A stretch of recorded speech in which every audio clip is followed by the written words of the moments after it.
Voy, uxlab qolman-ku. Kunam yorishib ketibdi. Voy, kim tayyorlabdi?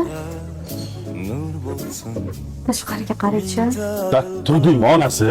Adasi uxlab qolman-ku. Dam olmaysanmi? Atinglar budilnikka men o'zim o'chirib qo'ydim. Maza qilib dam olgin deb. Ovqatlarni zo'rini solib qo'ydim, choy damlab qo'ydim. Bugun maza qilib dam olgin. Bugun men senga vaqt ajrataman onasi. Adasi nima taqolding? Boshqa narsa topa olmadim-da onasi. 10 yildan beri meni xizmatim qilib kelasan onajonisi. Men ham bir senga erkak kishi bo'lib xizmat qilay onajonisi. Bugun men o'zim sen uchun xizmat qilaman. Ilk kechasi ovqatlanishga ham borib kelamiz. Xo'p onajonisi, bolani kiyintirib qopmi? Rahmat.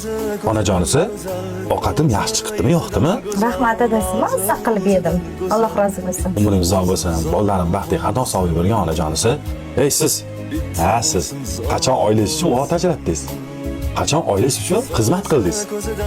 Bir sinab ko'ring, gashti boshqacha bo'ladi lekin. Salom alaykum. Go'zal bo'lsin, zo'r bo'lsin.